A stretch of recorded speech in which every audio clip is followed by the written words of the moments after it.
Assalamualaikum warahmatullahi wabarakatuh. Kami di sini ingin menjelaskan ruang lingkup dan prinsip-prinsip etika profesi akuntan. Profesi akuntansi rentan terkait dengan kasus skandal seperti yang pernah terjadi di dunia akuntansi. Hal ini dikarenakan anggota akuntan tidak mematuhi kode etik yang berlaku. Keberadaan etika profesi dalam bidang akuntansi berfungsi sebagai panduan dan aturan bagi seluruh anggotanya. Ini tidak terbatas pada profesi akuntan publik, tetapi juga yang bekerja di lingkungan dunia usaha, pada instansi pemerintah, maupun di lingkungan dunia pendidikan dalam pemenuhan tanggung jawab profesionalnya. Ada beberapa kebutuhan dasar yang harus dipenuhi dari adanya kode etik ini. Yang pertama yaitu kredibilitas. Kebutuhan atas kredibilitas informasi dan sistem informasi cukup tinggi. Yang kedua, profesionalisme.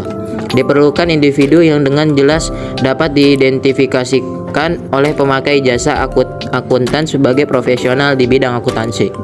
Yang ketiga, kualitas jasa.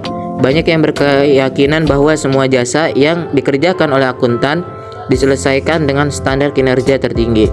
Yang keempat, kepercayaan. Pemakai jasa akuntan harus dapat merasa yakin bahwa terdapat kerangka etika profesional yang melandasi pemberian jasa oleh akuntan. Prinsip etika menjelaskan tentang landasan bagi aturan etika yang mengatur pengerjaan pelayanan jasa secara profesional oleh anggota. Prinsip etika yang telah disahkan oleh Kongres akan diberlakukan bagi seluruh anggota. Sedangkan aturan etika yang disahkan oleh rapat anggota himpunan hanya bersifat mengikat anggota himpunan yang bersangkutan. Selanjutnya yaitu prinsip etika profesi Ikatan Akuntan Indonesia. Pada bidang akuntansi, ada etika yang harus dipenuhi oleh setiap anggotanya.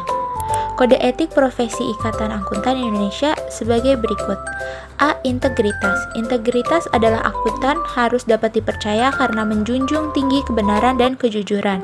Kedua yaitu objektivitas. Objektivitas yaitu akuntan yang objektif adalah akuntan yang tidak memihak sehingga independen profesinya dapat dipertahankan. Ketiga yaitu kompetensi dan kehati-hatian. Agar dapat memberikan layanan yang berkualitas, akuntan harus memiliki dan mempertahankan kompetensi dan ketekunan. Yang keempat yaitu kerahasiaan. Kerahasiaan akuntan harus mampu menjaga kerahasiaan atas informasi yang diperolehnya dalam melakukan pekerjaan.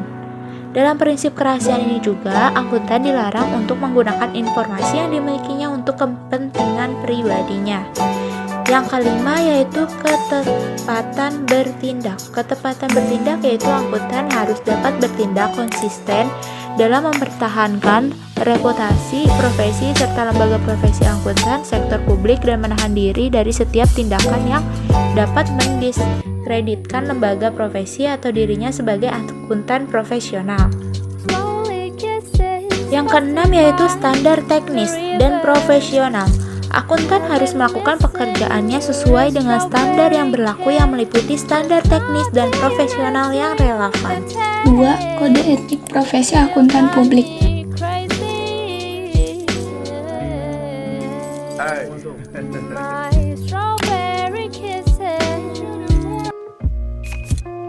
Di Indonesia, akuntan publik diatur dalam Undang-Undang Republik Indonesia Nomor 5 Tahun 2011 tentang akuntan publik dan Peraturan Menteri Keuangan Nomor 17/PMK/01/2008 tentang jasa akuntan publik.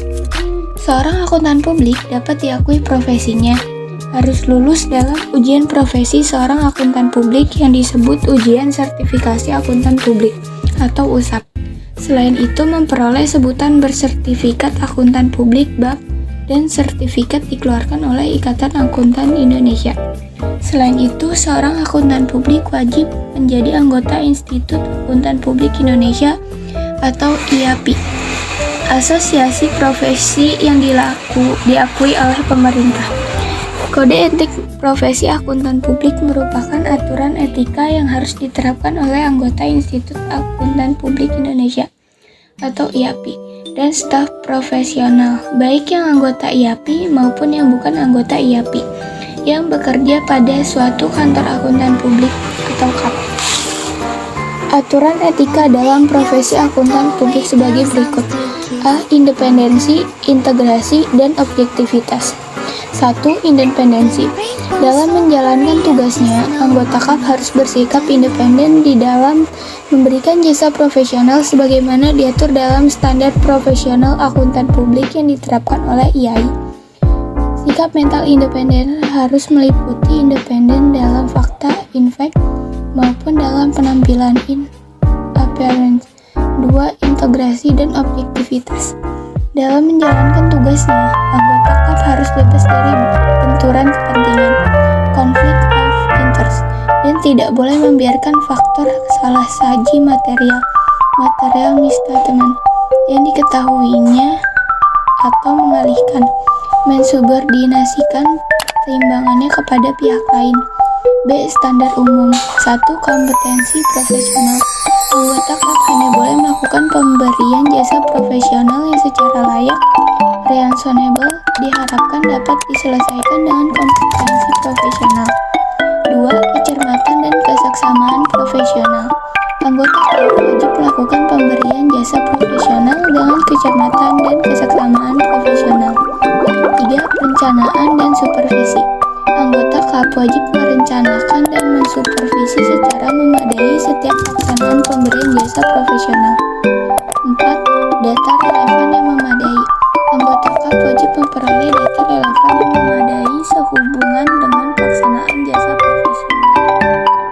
Selanjutnya adalah tanggung jawab kepada klien.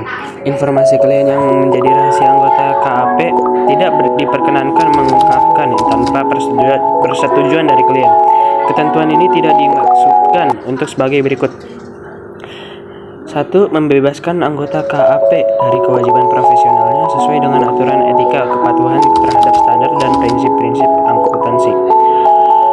Yang kedua, mempengaruhi kewajiban anggota KAP dengan cara apapun untuk memenuhi peraturan perundang-undangan yang berlaku seperti panggilan resmi, penyelidikan pejabat pengasut, atau melarang kepatuhan anggota KAP terhadap ketentuan peraturan yang berlaku. Yang ketiga, melarang review praktik profesional atau review mutu seorang anggota sesuai dengan kewenangan IAI. Yang keempat, menghalangi anggota dari pengaduan, keluhan, atau pemberian komentar atas penyidikan yang dilakukan oleh badan yang dibentuk IAI atau KAP dalam rangka penegasan disiplin anggota. Selanjutnya, tanggung jawab kepada rekan seprofesi. Yang pertama, tanggung jawab kepada rekan seprofesi. Anggota wajib memelihara citra profesi dengan tidak melakukan perkataan dan perbuatan yang tidak merusak reputasi rekan seprofesi. Yang kedua, komunikasi antar akuntan publik. Anggota wajib berkomunikasi tertulis dengan akuntan publik pendahulu bila akan mengadakan perikatan audit menggantikan akuntan publik pendahulu atau untuk tahun buku yang sama ditunjuk akuntan publik lain dengan jenis dan periode serta tujuan yang berlainan. Akuntan publik pendahulu wajib menanggapi secara tertulis permintaan komunikasi dari akuntan pengganti secara memadai. Yang ketiga, perikatan atestasi. Akuntan publik tidak diperkenankan mengadakan perikatan atestasi yang jenis atestasi dan periodenya sama dengan perikatan yang dilakukan oleh akuntan yang lebih dahulu ditunjuk klien, kecuali apabila perikatan tersebut dilaksanakan untuk memenuhi ketentuan perundang-undangan atau peraturan yang dibuat oleh badan yang berwenang. Selanjutnya adalah tanggung jawab dan praktik lain. Pertama, perbuatan dan perkataan yang mendiskreditkan anggota tidak diperkenankan melakukan tindakan dan atau mengucapkan perkataan yang mencemarkan profesi. Yang kedua, iklan, promosi, dan kegiatan pemasaran lainnya. Anggota dalam menjalankan praktik akuntan publik diperkenankan mencari klien melalui pemasakan iklan, melalui melakukan promosi, pemasaran, dan kegiatan pemasaran lainnya sepanjang tidak merendahkan citra profesi. Sekian dari kami. Assalamualaikum warahmatullahi wabarakatuh.